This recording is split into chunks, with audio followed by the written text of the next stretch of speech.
Olá, seja bem-vindo à aula 4 do curso do SQL Express. Meu nome é Alessandro Trovato e você vai ver nessa aula como criar suas próprias tabelas.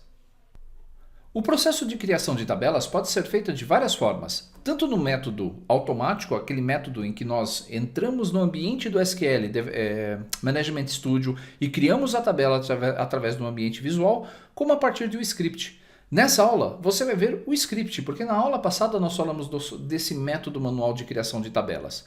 Mas antes, nós precisamos passar por uma parte de conceitos.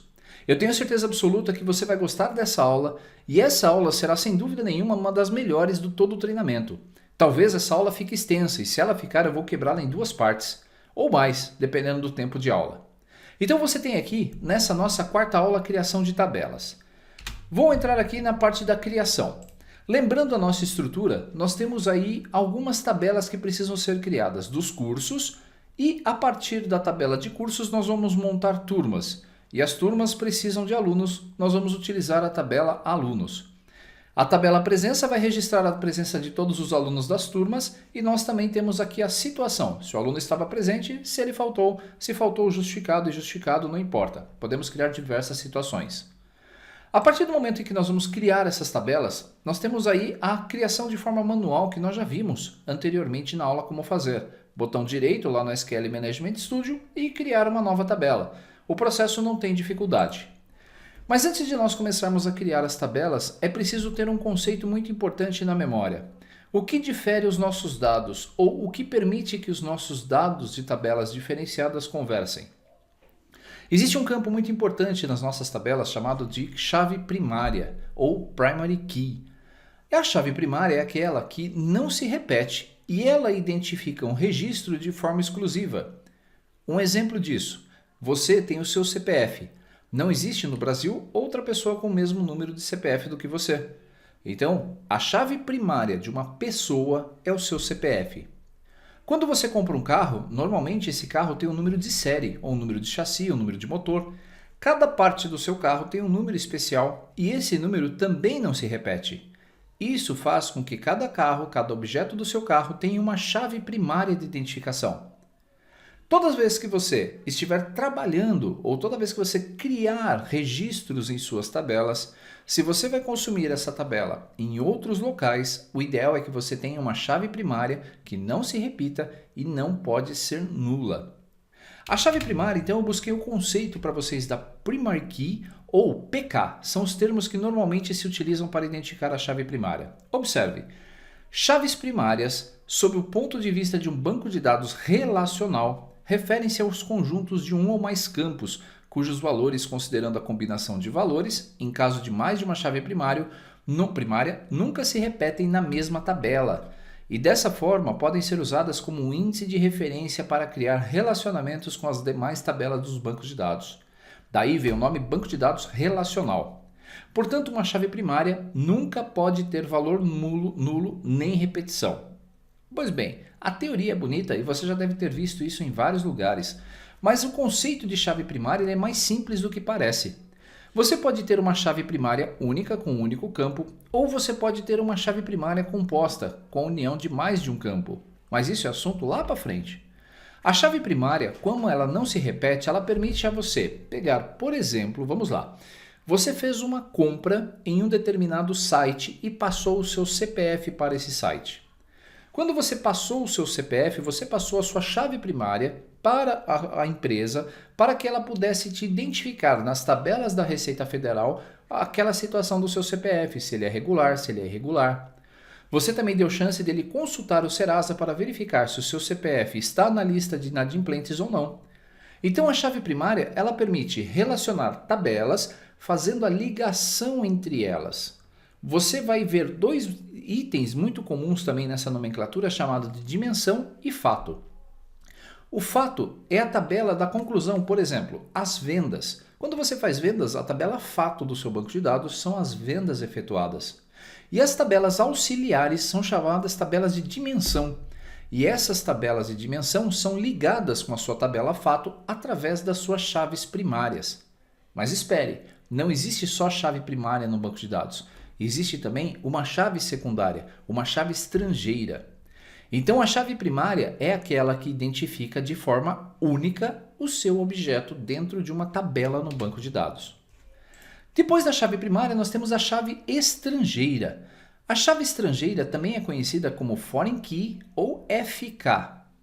A chave estrangeira, segundo o Wikipedia, é no contexto dos bancos de dados, o conceito de chave estrangeira ou chave externa se refere ao tipo de relacionamento entre distintas tabelas de dados do banco de dados. Uma chave estrangeira é chamada quando há relacionamento entre duas tabelas. Sempre em uma chave estrangeira vai haver relacionamentos entre tabelas. Por exemplo, se uma tabela tem uma chave primária numa outra tabela. De novo, parece confuso, mas é simples. De novo, vamos voltar ao exemplo do nosso CPF. Eu tenho o meu CPF, que é a minha chave primária. Quando eu faço uma compra em um site, esse site registra em uma tabela ou mais o meu CPF. O meu CPF permite a eles futuramente buscar os dados do cliente que está numa tabela de clientes. Então, lá na minha tabela de fato das vendas feitas, eu tenho uma chave estrangeira que é o meu CPF dentro do pedido de venda. E a partir desta chave estrangeira, ela vai ligar lá com a minha chave primária na minha tabela, ou na tabela do meu cliente lá de clientes, e vai fazer a busca das informações, para que nós não tenhamos bancos de dados não normatizados. Bancos normatizados é aquele em que nós separamos a informação para evitar replicações desnecessárias dos dados. Um exemplo, se eu tivesse que fazer um cadastro de pessoas, eu nunca colocaria uma coluna chamada CPF e a outra nome numa tabela de fato. Eu colocaria apenas a CPF para ligar com uma outra tabela, onde eu iria buscar as demais informações. Porque se o Alessandro fizesse 10 compras em um site, ele teria 10 vezes o seu CPF, isso é normal numa tabela de fato, mas o nome por extenso não precisaria estar nessa tabela, estaria gastando recursos do banco de dados. Percebeu a diferença? Então vai ficar mais fácil ainda quando nós visualizarmos isso na prática. Aqui nós temos 3 tabelas. Uma tabela normalmente ela tem um campo chamado de ID. Eu uso ID, mas pode ser code, código, o que você quiser. E normalmente eu coloco ID, underline e o nome do campo que eu estou identificando da minha tabela. Então o campo ID aluno é a minha chave primária. E aí eu tenho os demais campos. Não existe uma chave estrangeira aqui em alunos, porque essa é uma tabela de dimensão. Eu só tenho uma vez cada aluno cadastrado na minha tabela. Se você analisar agora a nossa tabela turmas, ela tem algo diferente. Além do ID da turma, ela tem o ID aluno e ela tem o ID curso. Aí eu pergunto para você, o ID aluno e o ID curso são chaves primárias ou chaves estrangeiras? Ou foreign keys? Essas duas chaves, ID aluno e ID curso, são chamadas de chaves estrangeiras, porque a partir delas eu consigo me conectar na minha tabela de dimensão e buscar as informações que eu preciso do meu aluno. Por exemplo, a turma ela é única. Digamos que você estudou no primeiro ensino médio A. O primeiro ensino médio A é uma turma composta de vários alunos. Então, lá no meu ID de turma, que é único, eu vou ter vários CPFs ou ID de alunos para identificar os alunos da minha tabela. Uma turma pode ter 10, 20, 50, 100 alunos, não importa. Então, o ID aluno vai permitir identificar, por exemplo, o nome, a data de nascimento e o sexo do meu aluno que estão na outra tabela. Da mesma forma, o campo ID curso é a chave primária da tabela cursos. E através dessa ligação da minha chave primária com a minha chave estrangeira, eu consigo buscar informações. Por exemplo, se eu quiser saber o Alessandro da tabela alunos, em que curso ele faz, eu tenho que vir até a minha tabela de turmas e levantar qual é o ID da turma. Depois, levantar o ID do curso e cruzar com a minha informação no Select fazendo Inner Joins, que são itens que você vai ver também nesse curso. Agora observe. Um clique, você está vendo o ID aluno na minha tabela de fato de turmas. Quando eu clicar novamente, você está vendo o ID curso na minha tabela de turmas, o ID curso. Essas duas chaves são chamadas de foreign key ou chaves estrangeiras. E a minha chave primária é o ID da turma, é também o ID do aluno e é também o ID do curso. A sigla PK identifica Primary Key e a sigla FK a Foreign Key. Basicamente, é isso que você precisa saber para poder manipular tabelas em um banco de dados. Esse é o conceito básico do básico para que você possa manipular informações, seja no Power Query, seja no SQL Server, no Oracle, no MySQL, não importa. Qualquer SGBD, Sistema Gerenciador de Banco de Dados, vai utilizar esses conceitos para poder fazer as ligações de tabelas, desde que seja um SGBD relacional, para bancos de dados relacionais. NoSQL é outra linguagem, é outro conceito, e isso com certeza eu não sei como funciona, porque eu ainda não precisei utilizar NoSQL. Mas aqui nós temos aí as informações de um banco de dados relacional. Agora, como fazer a criação das tabelas com scripts? Você viu na aula passada que nós fizemos a manutenção dos nossos códigos utilizando aí uma forma manual de manuseio. Deixa eu minimizar as minhas telas. E agora o que nós vamos fazer é abrir o SQL Management Studio. Se você tem ele instalado, você possivelmente já deve estar conectado, está visualizando aqui seu banco de dados principal. E nós vamos abrir o banco de dados que nós queremos, que é o SQL_DB_1. Se você não está vendo o seu banco de dados SQL_DB1, então você não viu a aula anterior. Então eu recomendo que você faça uma pausa agora nesse vídeo, volte para trás, assista essa aula, crie esse banco de dados para que você possa dar andamento nos seus estudos. Pois bem, a partir desse momento nós vamos entrar aqui em nova consulta. E a partir da nossa nova consulta é que nós vamos começar a escrever os scripts de criação das nossas tabelas. Para criar uma tabela no meu banco de dados, existem alguns comandos que nós vamos utilizar. O primeiro é chamado de Create Table. Observe, Create Table. Conforme eu escrevo, perceba que essas palavras estão ficando em azul, indicando que são palavras reservadas do meu ambiente do SQL Management Studio. Então nós vamos criar uma tabela chamada alunos. Vou dar um Enter, abrir parênteses, vou dar alguns Enters, vou fechar parênteses e colocar o ponto e vírgula. A linguagem SQL é bem simples. Eu preciso apenas indicar, a partir do meu comando, quais são os campos que eu vou criar. Para que eu possa criar campos, eu preciso conhecer os tipos de dados que o SQL Server trabalha. Por isso, eu deixei aqui para você um site da Microsoft. Basta você fazer uma busca no Google com o termo tipos de dados do SQL. Note que ela se aplica ao SQL Server, ao banco de dados do SQL do Azure, SQL Data Warehouse do Azure e o Parallel Data Warehouse. Descendo aqui a lista, então nós temos várias categorias de tipos de dados. Números exatos, números aproximados, data e hora, cadeia de caracteres Unicode, cadeia de caracteres binária e outros tipos de dados. Se nós descermos a lista, nós temos aqui números exatos. Big Int é um número inteiro grande. Nós temos o tipo numérico, o tipo bit, o tipo small int, o tipo decimal, small money, int, teeny int e money. Cada item desse tem uma propriedade e eu não vou descrever nesse curso cada um deles porque senão vai ficar extremamente maçante. O que eu posso dizer para vocês é que nós vamos utilizar bastante o varchar 2, nós vamos utilizar alguns tipos que estão disponíveis aqui. Então se você tem dúvidas sobre o tipo de dado, procure no Google, no site da Microsoft. Então vamos lá.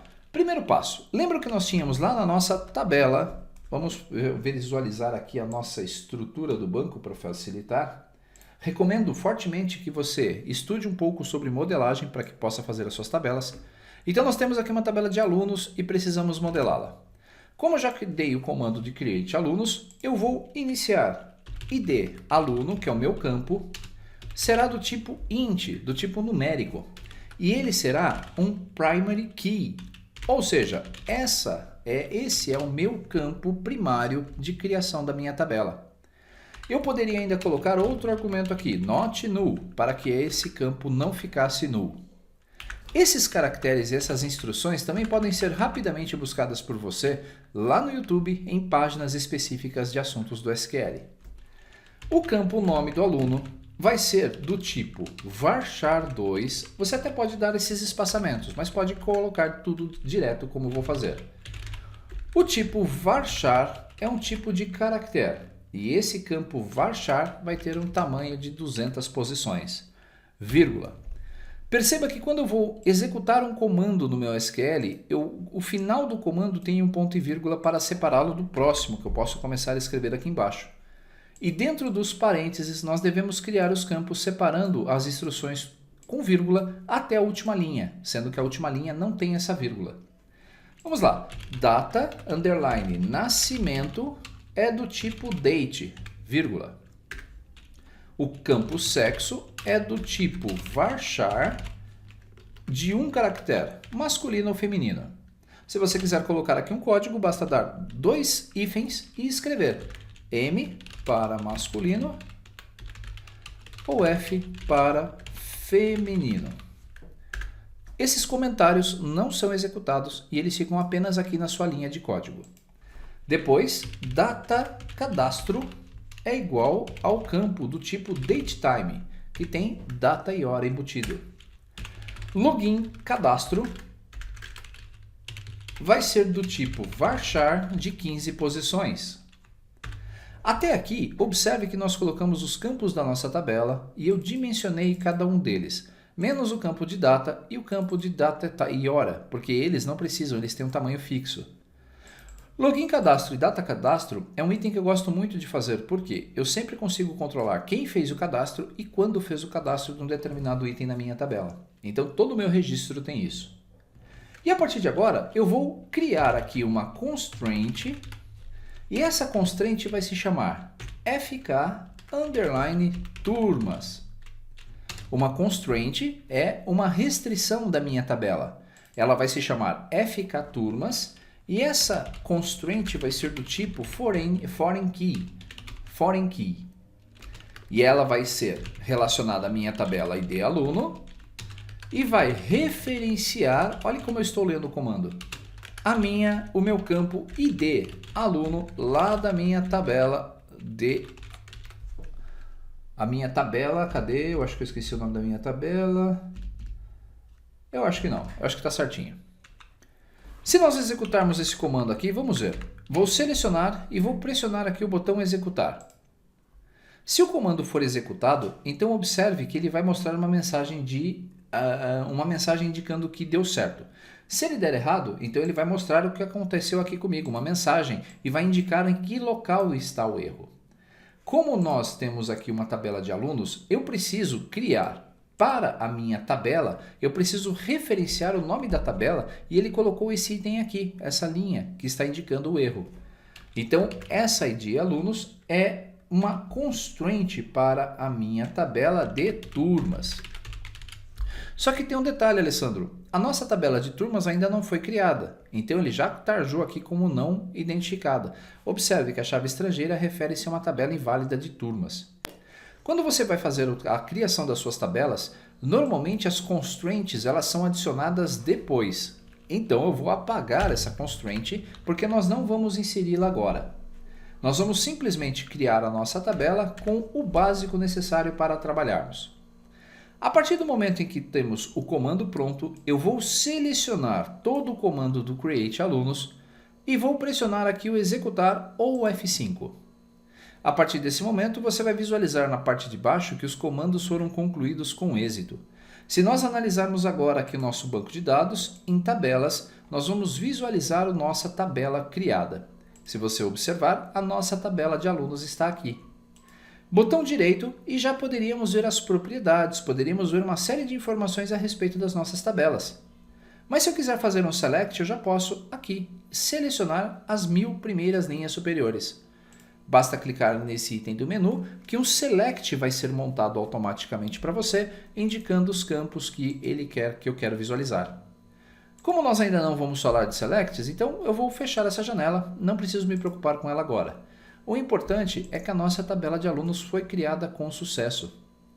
Se você quiser apagar a tabela e tentar novamente, eu posso escrever isto aqui, drop, e a partir do comando drop eu posso apagar a minha tabela alunos, ponto e vírgula, Note que ele colocou aqui uma marcação debaixo da minha tabela alunos.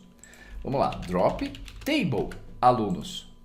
Se nós selecionarmos esse comando e eu pedir para executar, você vai ver que o comando foi concluído com êxito, mas a minha tabela ainda está aparecendo aqui, Alessandro. Por quê? Porque eu preciso clicar com o botão direito sobre o meu banco de dados e escolher o comando atualizar para que ele atualize a minha visualização. A partir desse ponto, eu posso abrir a minha lista de tabelas e não vamos visualizar mais a tabela de alunos aqui. Ela foi apagada. Vamos comentar esse comando e na linha de baixo nós vamos fazer a criação de outra tabela. Mas antes, vamos dar um F5 aqui e vamos executar a criação novamente da nossa tabela. A próxima tabela que nós vamos criar vai ser a tabela situação. De preferência, crie as tabelas a partir das suas tabelas de dimensão, é mais fácil. Então, create table situação. Eu não vou colocar o acento nem o C cedilha no nome do banco de dados. Eu recomendo que você não faça isso também.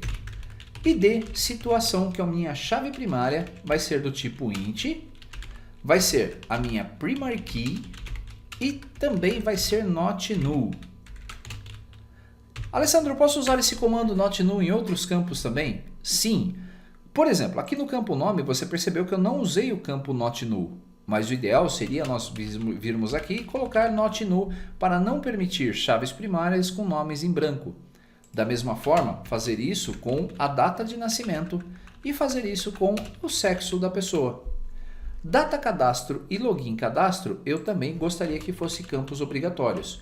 Eu posso escrever not null, escrevi errado lá, mas eu já vou corrigir, not null. Como também posso colocar null, permitindo que um campo seja nulo. Mas esse null é padrão, se eu não escrevê-lo, ele funciona também. Então vamos lá, not null. Como eu fiz algumas alterações, ao invés de alterar a minha tabela, eu vou simplesmente deletá-la, drop table alunos, e vou criá-la de novo. Perceba que esse processo é tão rápido que não tenho por que eu ficar dando um alter table. Depois você vai ver o que é isso. Continuando, ID situação. Depois, situação, que é um nome que é falta justificada e justificada, vai ser um varchar de 25 posições. Not null. Posso escrever isso em maiúsculo e minúsculo, não tem problema. Data cadastro, para indicar a data de criação, date time, vírgula. E login cadastro, varchar de 15. O ideal é que você mantenha um padrão dos seus campos das suas tabelas. Se eu criei um campo de login cadastro de 15 posições, o ideal é que todas as minhas tabelas tenham essas mesmas 15 posições. Vamos colocar um ponto e vírgula, vamos selecionar aqui o nosso comando e vamos executar. Nenhum erro executado, então agora nós temos duas tabelas, situação e alunos. Vamos comentar esse código. Botão direito em tabelas, vou pedir para atualizar. E aí você vai visualizar as nossas duas tabelas já criadas. Por enquanto nós não criamos as chaves primárias e secundárias, isso vai ser assunto para a nossa próxima aula. Depois, vamos lá, create table, vamos começar aqui de novo, create. Posso escrever em minúsculo, Alessandro? Pode, não tem problema. E o campo vai se chamar cursos. Abro parênteses e fecho parênteses. A tabela cursos vai ter o ID do curso, que é um int, que vai ser a minha primary key, e vai ser not null, vírgula. Note que eu tenho aqui um erro, mas ele já sumiu, porque o comando soube identificar que ele está correto, o meu ambiente soube identificá-lo. Nome do curso vai ser do tipo varchar de 200 posições, vírgula. Vamos colocar aqui que esse campo também é not null, não posso ter um curso em branco. Data cadastro vai ser aqui do tipo date time, not null. E também o login cadastro vai ser do tipo varchar de 15. Detalhe que eu não estou colocando a vírgula nessa última linha, mas nas demais sim. Alessandro, se eu quisesse colocar um campo null, como eu poderia utilizá-lo? Só explicação. Se eu tivesse um campo aqui chamado data alteração, vocês concordam que primeiro eu preciso fazer a inserção de um registro para depois alterá-lo? Então o meu campo data de alteração seria do tipo datetime e poderia ser null. Eu não preciso escrever null na frente. automaticamente ele já reconhece que pode ser nulo. Da mesma forma que eu poderia ter um campo chamado login alteração do tipo varchar de 15. São campos opcionais que vão ser alimentados somente quando eu fizer um update nos meus registros. Mas isso é assunto para outras aulas também. Nossa tabela de cursos está pronta, vamos selecionar os itens e vamos executar. Tabela criada, botão direito em tabelas e nós vamos atualizar. Depois você vai ver que essas tabelas já podem ser importadas para o nosso Power Query, por exemplo. Agora vamos criar a nossa tabela de turmas. Create, turmas, create, table, turmas. Abro parênteses, fecho parênteses e por aí vai. Você viu que eu não coloquei o ponto e vírgula aqui, mas não tem problema. Eu só preciso do ponto e vírgula. Se eu der um F5 aqui e executar vários comandos ao mesmo tempo, cada comando precisa terminar com um ponto e vírgula, senão dá um erro. Nesse caso, eu tenho um ponto e vírgula e cada uma dessas tabelas poderia ser feita todas na sequência uma da outra, sem eu criar uma de cada vez. ID da turma vai ser igual do tipo int, vai ser a minha primária, a minha chave primária, a minha primary key e vai ser not null também. O ID do aluno é a minha foreign key, ela é do tipo int e vai ser not null. Alessandro, ID aluno é uma chave primária? Sim, é uma chave primária em outra tabela, na tabela alunos. Aqui ela é uma foreign key e nós vamos cadastrá-la de uma outra forma. ID curso também é uma chave estrangeira, mas aqui ela vai ser apenas um número int, null, not null. Valor da turma, que vai ser o valor monetário que eu vou cobrar, vai ser do tipo numeric. E esse tipo vai ter 15 posições, sendo que 2 delas são as casas decimais. O meu número inteiro terá 13 casas e mais 2 decimais. Desconto vai ser também do tipo numérico e esse tipo numérico vai ter 3 posições com 2 casas. Data de início da turma vai ser do tipo date, not null. Vamos colocar not null também em desconto, porque eu preciso ter aqui pelo menos o 0 inserido. E o valor da turma nunca pode ser null de qualquer jeito. Depois, data de término da turma vai ser do tipo date, not null. Ou melhor, esse aqui, quando eu vou cadastrar a turma, eu posso já definir uma data de término ou não. Então eu vou deixar como sem ser a obrigatoriedade de not null. Data cadastro vai ser igual ao campo datetime, not null. Depois, login cadastro vai ser do tipo varchar de 15. Eu poderia já colocar aqui aquela nossa instrução da constraint da foreign key, mas como nós não vamos fazer isso agora nesse momento, não se preocupe. Vou dar um enter, aparentemente não há nenhum erro e vou selecionar os meus dados e criar a tabela turma. Foi criada também. A próxima tabela que nós vamos criar é a tabela de alunos, então vamos lá. Create, table, alunos. Aqui eu faço uma pausa para dar uma dica para você.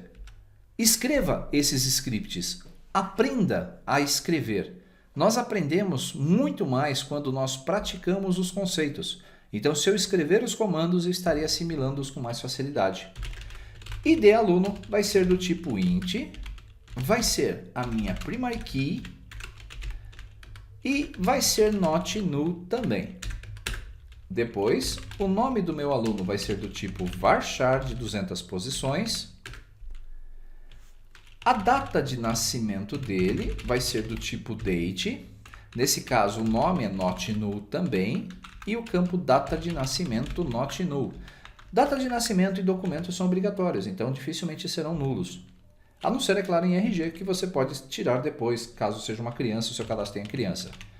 Sexo vai ser do tipo varchar de uma posição. Data cadastro vai ser do tipo datetime, not null. Sexo também vai ser do tipo not null. E nós vamos ter aqui o login cadastro, que é do tipo varchar de 15 posições. Legal, até aqui nós temos as nossas tabelas. Eu vou selecionar essas nossas tabelas e vou executar. Você vai ver aqui que já existe um objeto com o nome de alunos. Se nós rolarmos a tela aqui, você vai ver que eu já cadastrei, foi a minha primeira tabela cadastrada. Então, quando você tenta cadastrar uma tabela que já existe no seu sistema, esse erro vai aparecer. Então, eu posso tranquilamente selecionar essa faixa de registros e apagar esse meu script sem nenhum prejuízo. Temos mais uma tabela para criar, que é a Create Table Registro Presença. Essa tabela ela vai ter alguns campos, como ID da turma do tipo int. Alessandro, na minha tabela de registro de presença eu vou ter uma chave primária? Não, eu tenho aqui apenas o ID da turma. Esse aqui é um campo, uma foreign key. Eu posso ter várias IDs da turma aqui para registrar a presença de todos os meus alunos. Então essa é uma tabela de fato que vai ter vários registros e não tem uma chave primária. ID aluno vai ser do tipo int. Nesse caso, aqui tem que ser not null. Not null, como é registro de presença, eu preciso ter turma, preciso ter aluno e preciso ter a situação. Ou seja, o aluno veio ou não veio. ID situação é do tipo int também e vai ser do tipo não nulo. Data de presença vai ser do tipo date, porque eu preciso colocar a presença para o aluno. Depois, data cadastro vai ser do tipo date. Not null também. E o login cadastro vai ser do tipo varchar de 15 posições not null. Conforme você vai escrevendo as instruções, você vai percebendo que vai ficar mais fácil. Então você vai começar a criar as suas tabelas de forma mais rápida. Vou selecionar então esse conjunto, vou executar. Nenhum erro aconteceu. Se nós atualizarmos a nossa lista de tabelas, eu tenho agora as 5 tabelas que nós vamos utilizar no nosso curso. Então eu tenho alunos, cursos, registro presença, situação e turmas. Agora olhem que interessante. Vamos lá. Drop table turmas. Ponto e vírgula. Drop table situação. Ponto e vírgula. Drop table registro presença. Ponto e vírgula. Drop table cursos.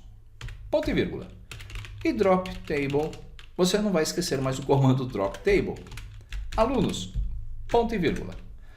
A partir desse ponto eu vou excluir as 5 tabelas de uma vez.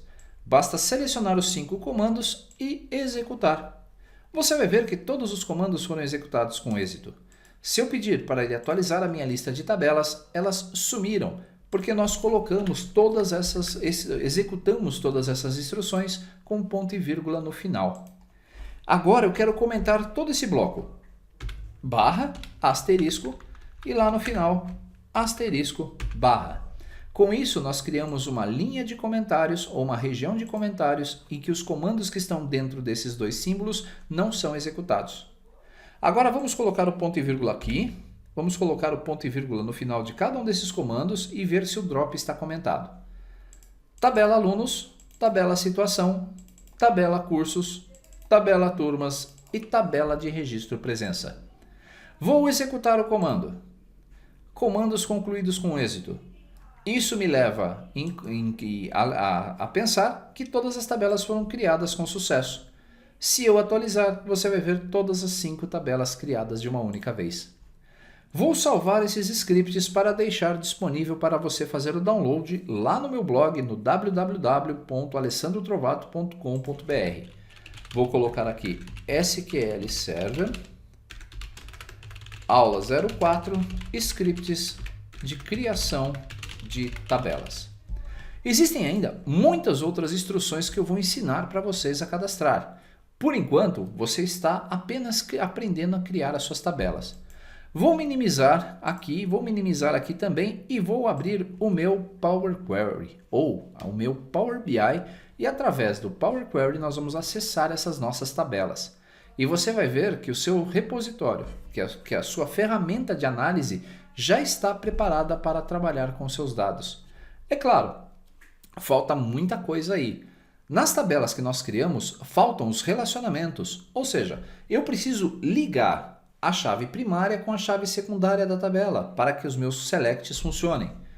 Quando nós trabalhamos com o Power Query, ou Power BI, ele vai fazer isso de forma automática, trazendo para você esse relacionamento, se você quiser, ou se estiver configurado para isso. Deixa eu ver se ele está abrindo aqui meu Power BI. Está. Por causa da gravação, minha máquina ela fica extremamente lenta, então por isso que demora um pouco mais. Então, a partir do momento em que nós definirmos quais são as nossas foreign keys, esses relacionamentos serão feitos de forma automática. Quando subir para o Power BI vai olhar para a minha tabela e vai falar, já sei, a tabela alunos liga com a tabela de turmas. A tabela turmas se liga com a tabela de registro presença e assim a situação se liga com a tabela de registro de presença.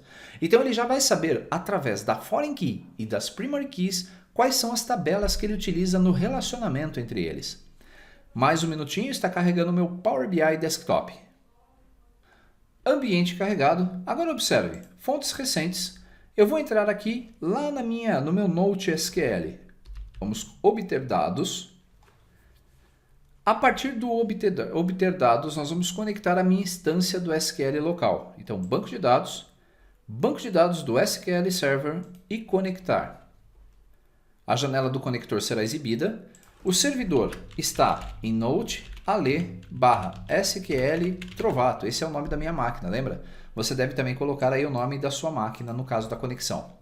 Banco de dados, eu não lembro de cabeça, acabou de me dar um branco, mas o meu banco de dados se chama SQL_DB_1. Eu já poderia escrever um select aqui, nas opções avançadas, mas eu quero ver as minhas tabelas. Vou pressionar o OK. Se eu não digitei nada errado, ele vai conseguir fazer a conexão com a minha instância, depois de pedir aí a minha autenticação, o meu usuário, a minha forma de autenticação. E a partir desse ponto eu vou conseguir consumir as minhas tabelas. Vamos aguardar. Não precisou, porque provavelmente ele já está em cache aí a minha máquina, mas olha aqui as minhas tabelas criadas. Eu posso selecionar todas elas. Como não há registros, ele não vai visualizar nada e vou pedir para ele carregar os dados. A partir do momento que eu clico em carregar, as minhas tabelas já serão exibidas aqui na lista de campos e eu já poderia começar a fazer os meus painéis a partir das minhas tabelas locais. Note que ele está carregando os dados aí para o Power BI. O Power BI tentou fazer o relacionamento entre as minhas tabelas e observe que ele já colocou todas elas aqui. Eu conseguiria ver a lista dos campos aqui nessa minha estrutura. Se viermos em relacionamento, você vai ver que a ferramenta, deixa eu ver se ele conseguiu fazer algum. Ele não conseguiu cruzar as informações.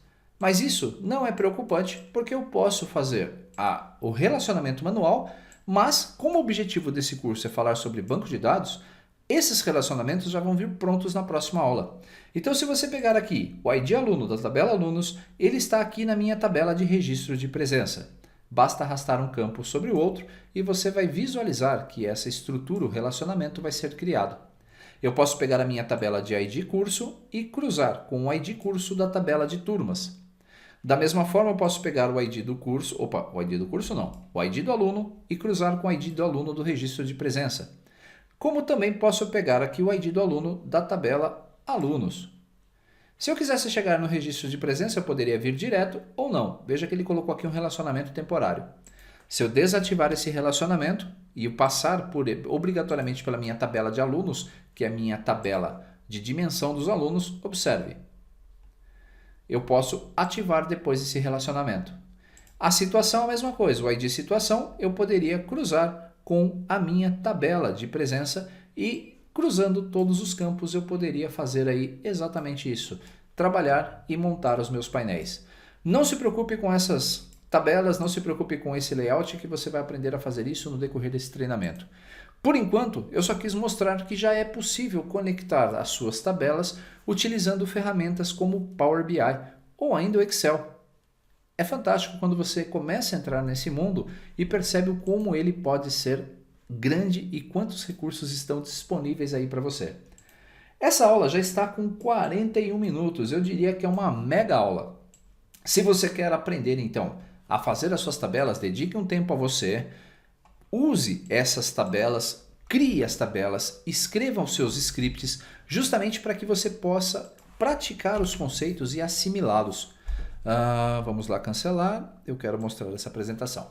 Se você tem dúvidas a respeito desta aula, deixe nos comentários que eu e possivelmente outros amigos também vão lhe ajudar. Se você gostou dessa aula, recomende para os seus amigos, recomende para os seus colegas de universidade, para os seus colegas de trabalho, aqueles que têm dúvidas ainda do que é uma tabela ou como ele pode trabalhar com uma tabela.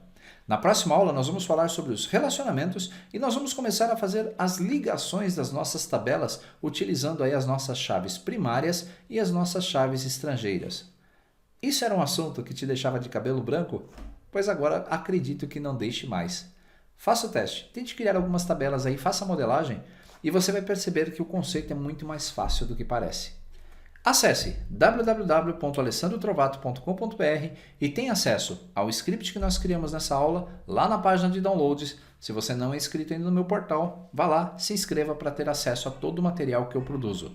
Grande abraço, muitíssimo obrigado, não esqueça de dar o seu like, o seu joinha aí no vídeo, compartilhe com seus amigos e conte para eles essa novidade, essa playlist fantástica sobre o SQL Server. Tchau, tchau!